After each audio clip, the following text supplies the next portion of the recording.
No trip to the NFL Scouting Combine is complete without a chat with my guy, Daniel Jeremiah. DJ, always appreciate your time, man. A couple 49ers-centric questions.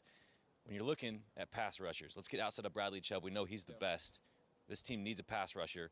Who should 49ers fans be investigating right now?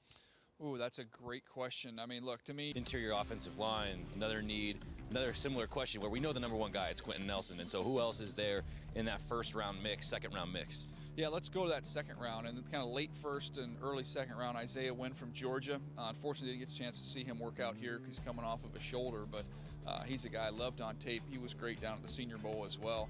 He's one I would keep an eye on. Look, there's a kid from Nevada, Austin Corbett, did a great job out here working out.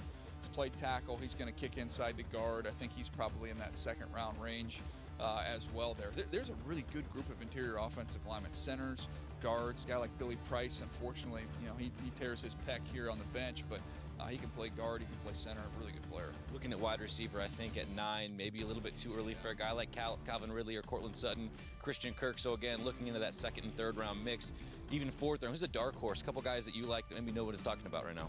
Well, look, DJ Moore is one of my favorite players from Maryland. He is a really, really good football player. You can plug and play him. He's ready to go right away. You start getting into a little bit in the deeper round range there. I mean, you can find guys throughout this whole draft. It depends on what you want. If you want a big receiver, you've got Auden Tate from Florida State. You got Equanimous St. Brown from Notre Dame. Talking 6'4" guys, red zone guys for Garoppolo, I think would fit in nicely there. Depending on how they run, will depend how high they go. Two names that are really popular right now with 49ers fans, Roquan Smith and Tremaine Edmonds. I know a little bit different players, but looking at that range, I mean, at pick 9, they might be there, and you might be making that choice. So which one do you have as your higher-ranked player? Well, I've got Edmonds as my third player coming into this, so I've been a huge Tremaine Edmonds fan. You see what he checked in? He's like 6'4", 250-something pounds. He's got 34-inch arms. Kid's 19 years old. I mean, he's just growing into it. You didn't look that way at 19? Yeah, no, very, very similar. Very similar, though. No, he's a special player. He plays off the ball inside. I think if you wanted to, though, you can let him rush. He does it a little bit there at Virginia Tech. There's just so much to get through. When you're trying to throw the ball in the middle of the field and you've got that kind of length that he has, it's a pretty valuable player. And then Roquan, just the instincts and the range laterally, sideline to sideline.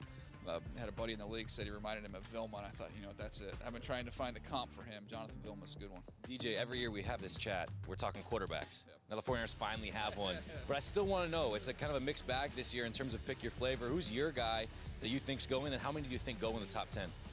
Well, look, a lot of it depends where Kirk Cousins goes, where he goes. If he goes to a team like the Minnesota Vikings, then I think we could see, 4 quarterbacks potentially go in the top 10, and then we'll see a run on him. But I've been with Sam Darnold from the beginning. I'm going to ride him all the way to the finish line here. I know he can do everything. He can do it on schedule. He can do it off schedule. He can make every throw. He's got velocity. He's got touch. I've seen him be able to feather the ball when he needs to. So he's, to me, is an outstanding prospect who's getting picked apart a little bit too much. This is my favorite question to any draft analyst, and I ask you this every year. Who's your guy? And by that, I mean, who is not on other guys' radar? Other people have him ranked lower, and you have him ranked higher. Who's your draft crush right now, if you have a couple of names? Ooh, that's a good one. Look, I like a guy like Dalton, to me, from Tennessee, who's a nickel corner. I know exactly what he is. He's tough. He's going to step in and play right away. So that's one that's outside the first couple rounds, in the middle round area there. And then if I had to find another one, I'll give you one. This guy might not even get drafted.